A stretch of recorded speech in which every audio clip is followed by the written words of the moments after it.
In a fiery speech that left no room for ambiguity, former President Barack Obama delivered one of his most scathing critiques of Donald Trump to date.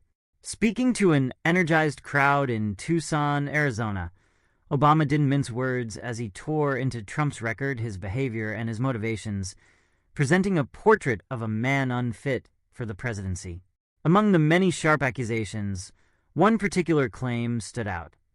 Trump, the self-proclaimed tough guy on China, was allegedly selling $60 Bibles made in China, a staggering example of hypocrisy that speaks to Trump's priorities. But that was just the tip of the iceberg in Obama's blistering takedown, which painted Trump as a man obsessed with power, ego, and financial gain, while ignoring the very people he claims to champion. Throughout the speech, Obama called on voters to reject the arrogance, division, and bluster that have come to define Trump's time in the political spotlight. He spoke about the real dangers of giving unchecked power to a man whose behavior, according to Obama, would worry anyone if it were their own grandparent. From botched town hall performances to endless grievances, Trump was portrayed as a relic of an era Americans are ready to leave behind. Obama's message was clear. It's time to turn the page and focus on a future where leadership prioritizes the people, not personal profit. In this video, we'll unpack Obama's pointed remarks, explore the deeper implications of his critique, and consider how this latest clash between two political titans could impact the future of American democracy.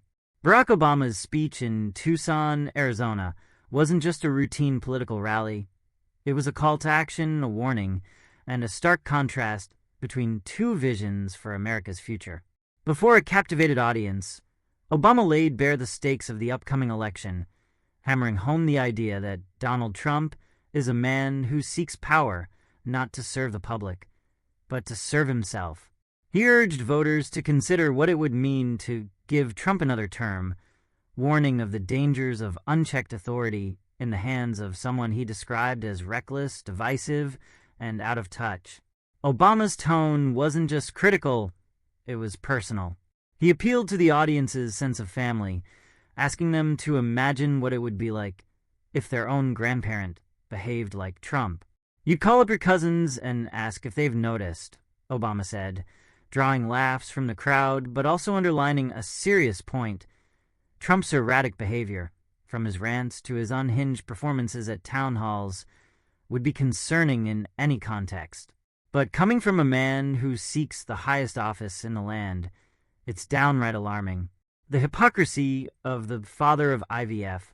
One of the most striking moments of Obama's speech was when he touched on Trump's self-proclaimed titles, including calling himself the father of IVF, a bizarre boast that left many scratching their heads. While Trump's propensity for grandiose self-praise is nothing new, this particular claim was emblematic of a larger pattern. Obama pointed out how Trump often uses such labels to inflate his importance, even when they have no basis in reality. The audience's confusion quickly turned to laughter as Obama moved from this absurdity to an even more shocking revelation: Trump's $60 Bible scam. Trump's $60 Bibles made in China. Obama's accusation that Trump is selling $60 Bibles made in China may have seemed like something out of a satire, but the former president wasn't joking. "He's got the Trump Bible," Obama said with incredulity. "His name's going to be embossed right there next to Luke, Mark, and Matthew." The crowd erupted in laughter, but the underlying message was serious.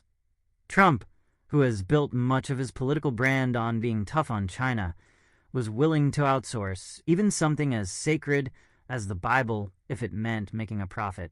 For Obama, this was just one more example of Trump's willingness to exploit anything and anyone for his own gain. He framed it as part of a broader pattern of behavior, where Trump's supposed populism was exposed as little more than a front for self-enrichment. The hypocrisy Obama implied was staggering. Here was a man who railed against China on the campaign trail, but was happy to do business with them when it suited his bottom line. Obama didn't stop there. He ridiculed Trump's attempts to sell gold sneakers and $100,000 watches, items that he said were advertised as Swiss-made, but whose origins were dubious at best. These product pitches, according to Obama, weren't just side hustles. They were emblematic of Trump's larger approach to politics. "He's not thinking about you," Obama said bluntly. "He's thinking about his ego, his money, and his status." The January 6th Day of Love. While the Bible sales were an egregious example of Trump's hypocrisy, Obama also touched on Trump's characterization of the January 6th insurrection. In a statement that baffled many, Trump had described the violent attack on the U.S. Capitol as a day of love. Obama seized on this, using it as further evidence of Trump's detachment from reality. "Do not boo, vote," Obama urged, reminding the audience that actions speak louder than words. The contrast was clear.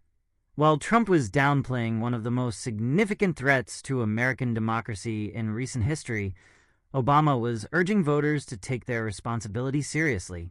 The notion that Trump could describe such a dark day in American history as anything but a violent insurrection was, in Obama's view, both dangerous and delusional.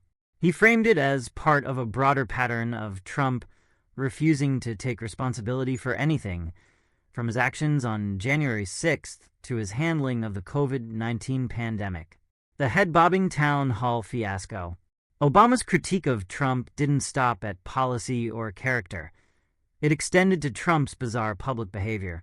Referring to a recent town hall meeting where Trump allegedly spent 40 minutes bobbing his head to the song YMCA instead of answering questions, Obama painted a picture of a man who is increasingly detached from reality.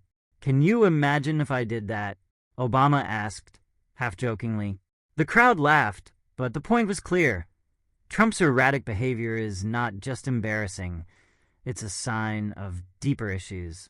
Obama made it clear that these performances weren't just amusing, they were concerning. He asked the audience to think about what it would mean to give someone with such unpredictable behavior unchecked power. The former president didn't mince words. "We do not need to see what an older, lunar Donald Trump looks like with no guardrails."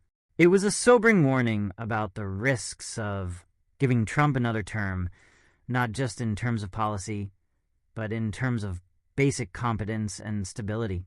A populist for the people? Not quite. One of the central themes of Obama's speech was the idea that Trump's populism is a fraud. While Trump has built his political brand on the idea that he's fighting for the forgotten man, Obama argued that there's no evidence to support this claim. "There is absolutely no evidence that this man thinks about anybody but himself," Obama said, noting that Trump's entire presidency was marked by policies that disproportionately benefited the wealthy and well-connected. Obama pointed to Trump's tax cuts as a prime example. While Trump had promised that these cuts would benefit the middle class, the reality, according to Obama, was far different. All he did was give a tax cut to people who did not need one, Obama said. The result? A ballooning deficit and little to no benefit for the average American. This critique wasn't just about policy, it was about character. Obama painted Trump as a man who sees power as nothing more than a means to enrich himself and boost his own ego. Whether it was the Bible sales, the tax cuts, or his handling of healthcare, the message was clear. Trump is in it for himself, not for the American people. In the end, Barack Obama's speech in Tucson was more than just a critique of Donald Trump. It was a call to action. With the stakes higher than ever, Obama urged voters to reject the divisiveness, incompetence, and hypocrisy that have come to define Trump's political career. From the $60 Bibles made in China to the disastrous handling of the January 6th insurrection, Obama painted a picture of a man who is unfit for the presidency and dangerous to American democracy. As the crowd in Tucson cheered, Obama's message resonated far beyond the confines of the rally. His warnings about Trump's erratic behavior and self-serving motivations were a stark reminder of the risks of giving him another term. For Obama, the choice was clear. It's time to turn the page, reject the arrogance and bluster, and focus on building a future that works for all Americans, not just the wealthy and well-connected.